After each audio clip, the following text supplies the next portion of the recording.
We have to use microphones. Yep. You're on, so go ahead. Okay. Welcome everybody. Welcome everybody. We are ready to begin the August 16th meeting of Caradoc Housing Corporation. Before we begin, is there any declaration of pecuniary interest? Anybody have any to declare? Okay, seeing none, we'll move on to approval of the minutes. We have the meeting minutes of July 20th. Can I get someone to, a motion to accept them? Heather? Seconded by Frank? Any discussion? All in favor?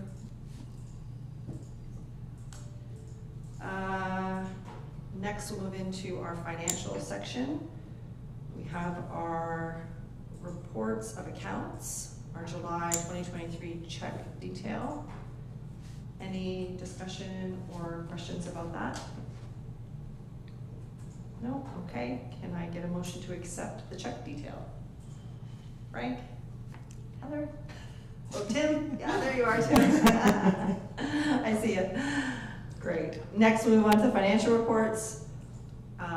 Maybe we could do these all at once, I believe.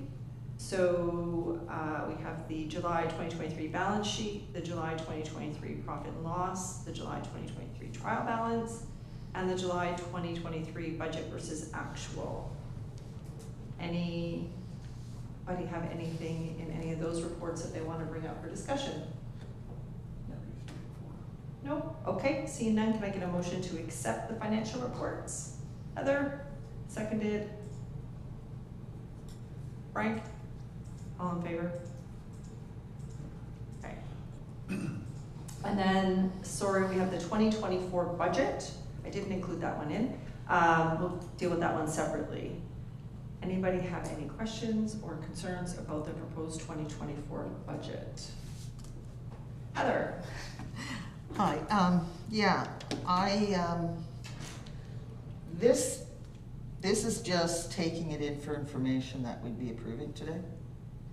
Yes. Okay, because I do have some questions on it, but I think we need somebody here to answer those questions. Yeah, so. it's unfortunate that Bill is away this week, but yeah, we could want to postpone to the next meeting, or we could possibly even contact Bill in between with our questions and have them present them.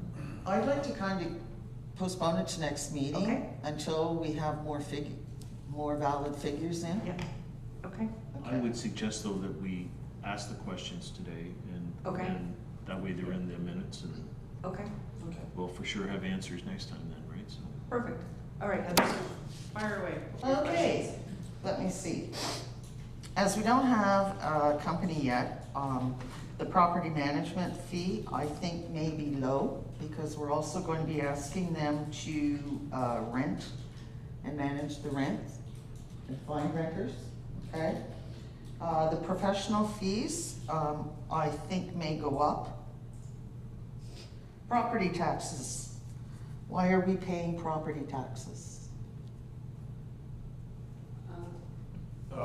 Yeah, I can take a stab at it. I think there has to be certain classification, even though we're a non-profit and we're perceived to be municipal. I believe there's only 2-3 classifications of buildings that don't pay taxes. I know federal, but this is just, I believe this to be true. Federal, provincial, I believe municipal buildings don't pay property taxes. Churches, yeah. But I know where you're going. I don't think we would qualify. Okay, can we look into that though? I'd like to see if we could maybe qualify, because that would be a huge saving for the board and for the court. Okay, Tim? I know that other other municipalities, non-for-profits that provide housing do not pay property tax. So I don't see why we need to be paying it in Strathroy-Caradoc, but I know that's the case 100% in Chatham-Kent. Okay. So I know it's very possible. Right. But just to comment, I mean, that's a bit of a circular transaction because we're paying it to ourselves anyway. So whether it goes into reserves for the municipality or directly into this account, yes. me, it's the same soup, so. Okay, well, we can ask Bill to do a little more investigation on that one and see whether it's possible, and then we can decide whether or not it's something we want to move forward, I'm assuming with a request to council. Yeah. Frank? I think it's the number that we have to perhaps have the room to play with to make a break even or whatever it takes to get there, but, yeah. And I only have one other thing and that's on the mortgages. Construction costs haven't all come in. We don't know what the mortgage is actually going to be. Yeah, so at this point, I had asked Bill to make a best estimate, Best guess. because there have been a lot of requests, not only from the board, but from the public to see what this budget looked like. But there, the mortgage is a set amount already. We already have a set mortgage amount from whatever that first. First National. Yeah, and if there's any variability, it'd be the mortgage with the municipality, I guess, in terms of principal, so. Okay, were there any other questions? Tim? I sent some emails earlier this week. One, I thought the property management fees were probably too low. I think they're in at 6%, which is industry, on the low side of industry standard, but we are renting at below market rents, which I think we have to remember. So 6% at full market rents is not the same as 6% at affordable rents. So I think we need to remember that when we're evaluating those. Also, our insurance seemed high compared to what I'm used to seeing. So I thought that might be something that we could look at as an organization.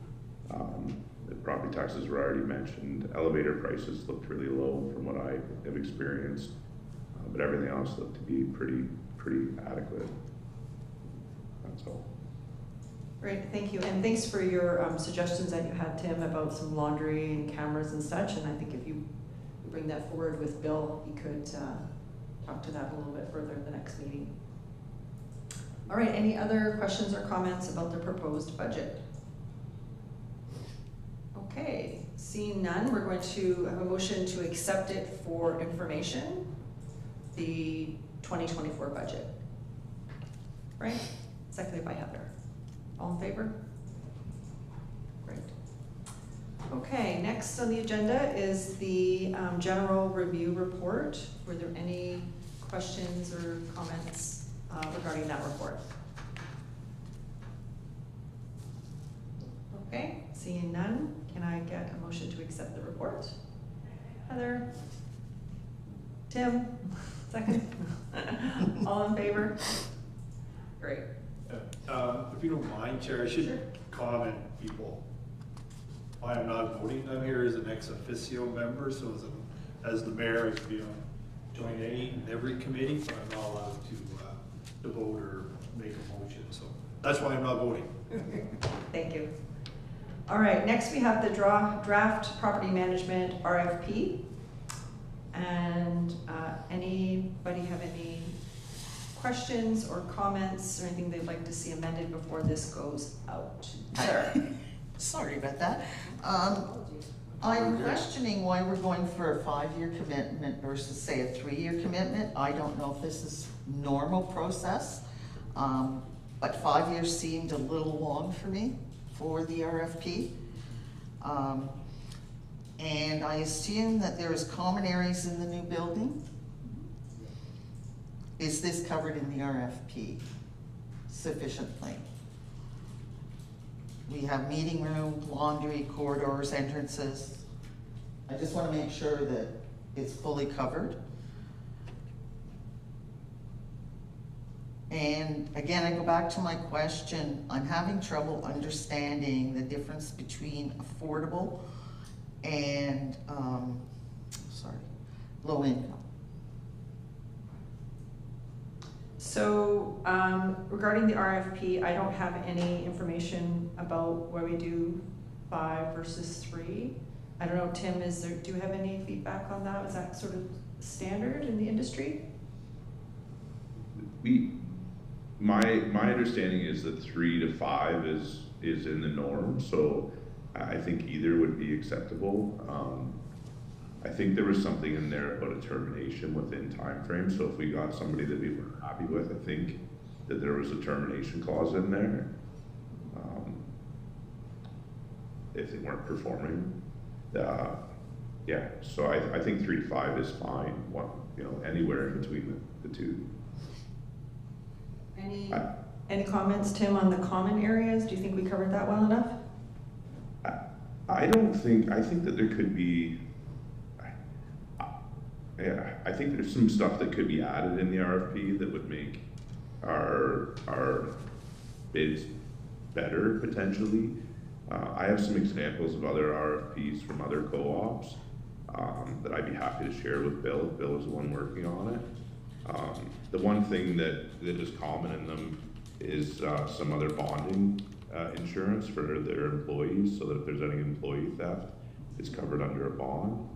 And none of that language is in this RFP, which I think would be really good to include. I'm happy to send Bill some of the other information and templates that I have. But I think he's got the general, I think it's in general pretty good. Okay, well, I think that would be great if you pass that along to him, just an email, and he can take a second look at it before see if he wants to add anything before it goes public. Is anything? Yeah, perfect. Yeah. Okay. Chair, can I just comment on, because Heather's comment about affordable, attainable, and low income. One of the things I've had to learn since doing, because the terms are all interchangeable, but I think affordable and attainable are interchangeable. Low income to me refers to rent geared to income, where there's subsidized. That's not what this is, but I think Councillor Palmer will correct me. The terms of our mortgage sets out what our affordable income is, so it is, the words are all interchangeable out there, but really we're building affordable. So affordable is being defined as either 70 or 80% of market rate. That's what affordable is, and attainable or low income is really social housing that's been subsidized by the governments, but we are affordable and it's set out in the mortgage. Yeah, so just for clarity, according to the CMHC document, 40% or 15 units must be at 70% of median market rents. And then under the First National mortgage, 25% of the units must be rented, or 25% or 9 units would have to be under $9.90 per month in rent. Yep. So those are the two criteria that we need to work around that were part of our proposal. Any other? Tim's got it. Tim. Yeah. I sent an email about this earlier as well, but with our affordable housing projects that we own and manage in Strathroy, there's income limits for eligibility. And I think as a board, we should look at that as well, because currently, from my understanding, is there's no requirements on income. So you could have somebody that made $100,000 a year applying to live in a bachelor for under $600 a month. And I don't think that's achieving what we're looking for. In our affordable housing inside of Strathroy and London, we run with a 5 times annual rent. So if the rent was $600 a month, 7,200 times 5, you can make up to 37,000-ish. I don't have a calculator, but somewhere in there, and still qualify. But if you made 40,000, you wouldn't qualify for those units. And I think as a board, we should look at something to limit income. Otherwise, it could be units going to people that don't necessarily need them. So just to comment on that, the other criteria that is stated in the CMHC agreement is that we will have priority. The building priorities will be targeting women and children fleeing violence, seniors and veterans. And I would just wonder if we put an income limit, would that then, could potentially women and children fleeing violence, you might have a woman who's leaving an abusive situation, so it would be a priority, but she may be making more. So I could see a potential conflict in that case. We'd have to But figure we out how only- we deal with that. We have very few units that are going to be affordable, is my understanding, that would be adequate for women and children. Is there not only 3 affordable 2-bedroom units in the entire building? Yeah, I think that this, as the statement, it would be the priority for the whole building though, not just those units. But then you're overhousing people.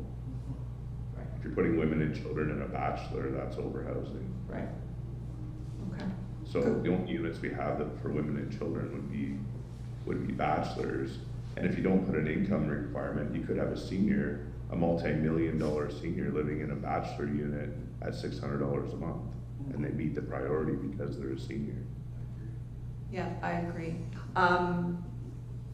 Perhaps Maybe we you should. take maybe we could go on a referral agreement on our 2-bedroom affordable units with Women's Rural Resource Center, where they get first priority on the referral for those 2-bedroom units, because they're really the only units in there that would be adequate for women and children, at least.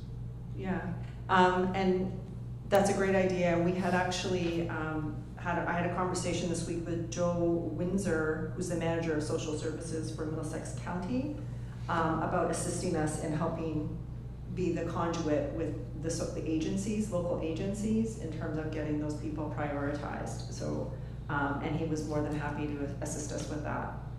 So just, Right, like I have agreements with community living, both Middlesex and Chatham-Kent, where when those units come empty, they get first chance to fill them, regardless of what the situation is. So, you know, that I'm sure Women's Rural Resource would love that as well. so just to follow up, I think it's a good point, Tim, is that we can meet the mandate of the project still by having market rate rents. So if I'm hearing that correctly, so if we did it with Women's Rural Resource and met the mandate to help women and children fleeing violence, and if they were able to go into a market rate 2-bedroom, we're still meeting the mandate of what we set out to do. I think that's a very good point, one that I hadn't thought of, and it's we could do it. It's good for the community. Yeah, I just think on the affordable units, it would be a shame to see people that didn't need them end up with them. Yeah. And I think if we don't have some type of income test, like in our own units, there's no retesting. There's no, once you move in and you qualify one time, you never have to re-qualify. So it's not like it's a big administration thing, but at the start, you have to show that you have some need, and the way we establish that need is by an income limit. So I think we'd be smart as a board to put something into that effect. Heather? I fully support looking at the income. I really want to see the people that need these places get them. And I'm like Tim, I don't want to see some rich senior or somebody who makes $100,000 a year get one of those units over somebody that really needs it. I'm wondering what we might, just sort of, because time is somewhat of the essence, if maybe a couple of board members would be willing to put together some criteria to then present at a board meeting, looking at both our agreements with CMHC and with First National to make sure that we are compliant with everything there, and then bringing something forward to the board to look at, to accept, which of course then would be passed on to our property management company. How do you guys feel about that? I'm happy to help with that. I don't think that we need to be doing income testing every year like you would in social housing, but I think at original move-in, it's important. And I think too, like even in our building, there's been times where somebody's income's been really high, but then, they just retired, so their income changed. And I've been able, on the odd occasion, because the City of London has to approve it as a service manager, to get an exception because of circumstance. So we could always make an exception as a board if need be, but I think we have to have a decent set of rules in place to make sure that people that are getting affordable housing are people that need it. Do you want to take a stab at putting something together, Tim, that we could take a look at in terms of how the direction we'll give the property management company in terms of prioritizing and some of those criteria to look at? Yeah, I'd be happy to do that. That'd be great. I'll volunteer to work with Tim. Okay, and Colin will help you out with that too. Yep. Perfect, thank you. I'll be in touch, Tim. Okay, awesome, thanks, Paul. Okay, anything further on, I guess we're still on the draft property management RFP? Okay. All right, all in favor of accepting that for information? Great.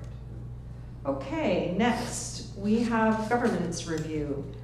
We invited Wayne Mahar here from Middlesex County Solicitor, and thank you for joining us today, Wayne. Just a little bit of a background. We're a new board, primarily new, and just trying to make sure that we are doing everything correctly. But there has been some questions since we fall under both the Corporations Act and the Municipal Act. So thank you for joining us today, and I'll let you start. Okay, well, you're welcome, Madam Chair. I believe the question that you have, if I'm not mistaken, if you can confirm, is just with respect to our regular meetings. Are they closed or open, and why? Is that essentially it? That's a start. Okay, well, I will start there. So the board is currently a part of a corporation that is governed by the Corporations Act, and that's how it was established initially. Now, the Corporations Act has been replaced by the Ontario Not-for-Profit Corporations Act, and that governs us because we are a non-share capital corporation. That act applies to all non-share capital organizations. We have members, not shares, and that applies to us. So the requirements that are coming into place, which we have to meet by October 24th, 2024, really are audits. We have to be audited. And then really we just have to have some other management items in place, like a resolutions roster. We have to have an annual AGM. We have a property roster, a membership roster, a debts roster. We have all those in place, and we're in great shape for all those things. So that applies to private corporations, all corporations that have members. And so we meet that. Now we have another requirement on top, and that's because the Municipal Act 2001 does provide that if there's a corporation that is furthering the affairs and purposes of a municipality, then the Municipal Act applies as well if you meet the definition of local board. And so what our corporation does is it is providing housing accommodation for the municipality. The corporation was created initially by the municipality. The municipality is a guarantor, and if the corporation ever dissolved, any money left over after paying debts goes back to the municipality. So it's so intertwined with the municipality that it meets the definition of local board under the Municipal Act of providing housing accommodation in the municipality. And so for that reason, that flips the default rule for meetings. So under the Corporations Act, it presumes you're a private corporation and your meetings are normally closed, right? And you wouldn't go open to the public. Under the Municipal Act, if you're doing something for a municipality, the rule is flipped. The default position is that meetings are open. So that is our default position. Now, meetings can be closed. All we have to do to close them, right, is put it on the agenda that it's closed, and we fall under Section 239, Sub 2 of the Municipal Act for closing meetings. So, for example, security of the property of, say, the buildings, if there's personal matters about an identifiable individual, if we're talking about employees, if we're receiving legal advice, if there's litigation, we can close all those items and talk about those in closed. They would just be listed on the closed agenda. So for example, if we ever need to talk about an individual in the building or their unit or their rent, or all of that stuff can be closed because it's not appropriate to talk about those things in public, right? But by having the default rule that our meetings are public, It also fulfills, one of the main issues I think during the last election was let's have a lot of openness and transparency. Let's have improved transparency so the public clearly sees that this board is being operated well, et cetera, et cetera. And that's what we have by these meetings being default open, subject to us going in closed when we need to. So if there's more questions on that, let me know if I hit everything on that. Thank you. Any questions for Wayne? Frank? I guess this is kind of related. I guess where does the authority of the board of the housing corporation end and begin when it comes to the council? So, like, I assume, just recalling from the past, the Middlesex Housing Authority a couple of years ago, I think London City Council got rid of the whole board. So council still has the, I guess, the ultimate authority over the board of this corporation. Is that right? I get just, yeah. Well, council did create the board to be completely independent. So it is subject to, there's a minimum number of councillors requirement for, who has to be on the board. So the corporation is independent. The board makes the decisions, not council, right? And so the input of council really does come through the two councillors who have to be on the board, right? So that's deemed sufficient under the bylaws in terms of the municipal influence. The rest is really up to the board, and it was intended to be that way so the board can truly make its decisions, right? So the board has authority, right? It's just the board will always take under advisement, I think, what the municipality would request or suggest, just given because over the years, right, the municipality, has put money into the initiative. It is a guarantor, right? And also the public is looking at the municipality as being a backer of making sure the whole initiative of housing goes well. So in that respect, I think anything council might ask the board is influential, not to be considered, but the ultimate decision is with the board. So just for clarification, Wayne, on that, so our budgets don't have to be approved by council then? No, the only requirement in the bylaws is you have to have those two members of council on the board, and that's all. So budgets don't have to be, no. Heather, I think you had some questions? Yeah. Sorry. Get your pen up. Okay, it says seek approval. If I'm looking at the bylaws 211 I, it says seek necessary approvals from municipality. What are examples of approvals needed from the municipality?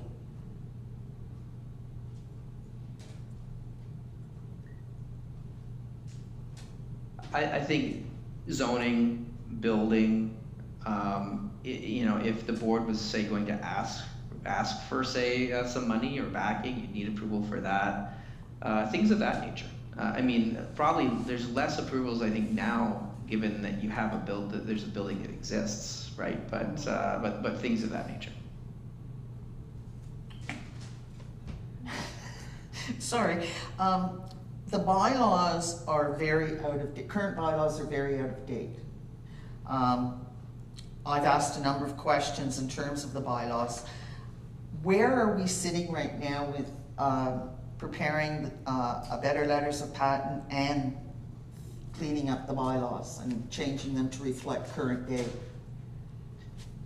Well, I can tell you, those are in good shape. Those drafts are coming, and I think one of a nearby future meeting, those will be able to be provided to everyone to have a review and then ultimately voted upon. But they're in good shape and they'll be coming soon. Okay. Because to me, it's hard to run a board if you don't have current bylaws and proper letter patent.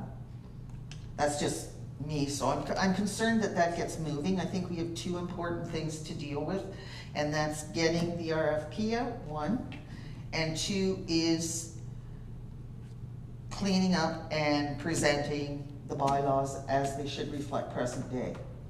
Those are our two most urgent things right now, so that we as a board can effectively represent everybody. Thank you, Heather, I agree, and I know that Wayne's office has been working on those. We actually brought that up at the annual general meeting, I think, so hopefully that'll be coming forward soon. Is there any other questions anybody has for Wayne? Yeah, just, so sorry, Chair. When do you, just to help and with the bylaws, when's a reasonable date when you expect you could present them to the board?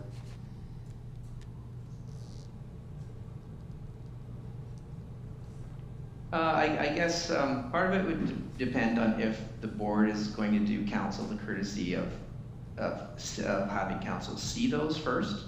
But essentially, I think about a couple of weeks of actually work on my end, and then after that, just letting the board review them, and if the board does wish for council to see them, have council see them, and then go into a vote. So 2 weeks plus a little bit of 2 weeks plus a little bit of organization. Okay, sorry, just to follow up, so are you suggesting that council must approve them, or as a courtesy, we show them and allow them to have input? I would suggest as a courtesy. Council doesn't have to, but given that the board is operating a housing accommodation regime for the municipality, and there are 2 councillors on the board, and the municipality itself is a financial guarantor, it might be a good courtesy just to do that, but it is up to the board. Okay, great. Well, we'll look for those, and then when we all have a chance to review them, we'll hopefully carry that forward to the next meeting for approval and input, and then at that point, then we can bring it forth to council. I apologize, I got one more, you just wish I wasn't in here. Just regards to the letter patent board of context, we don't change letters patent, correct? They're the original founding document from 1982. Do they stay the same, or are they up for revision or change? Okay, well, the letters patent by the new legislation has renamed letters patent articles of incorporation. So, so we do have a couple items in the articles. The letters patent are now the articles to amend, but that's really just number of directors, et cetera, et cetera. There's just a couple updates there, but so essentially, the articles and the bylaws that are going to be presented and approved will be the primary governing documents that replace the current letters patent from 1981. Okay. Thank you. Any other questions for Wayne? Brian, Derbyshire.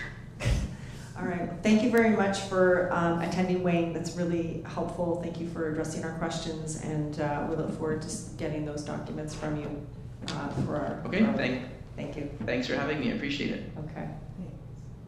So sorry, folks. I did not get a first and second on Article 5.1, the draft property management RFP. And while we're back on that topic, I just don't want we motioned to accept this for information, but if we wait to the next meeting before we approve it, it's going to be, we're really holding up this process. So any suggestions on how we could make this motion so that we can give Bill our input but get this darn thing posted? Frank and Colin, I'll look at you guys because you guys are experienced with this. I would, I think if a consensus here, for me anyway, is that if we move forward with this and whoever providing input, and everybody's good with that, go ahead and send it out. So That was going to be my suggestion. I was trying to find the words to just say, we receive it and allow input as necessary and authorize Bill to proceed. I wouldn't bring it back to us for Heather? I agree that we proceed. Any correspondence that we've commented on has been sent to Bill as well, so he's aware of some of the concerns that we've raised and the questions, so I'm sure that he would take those to heart and address them.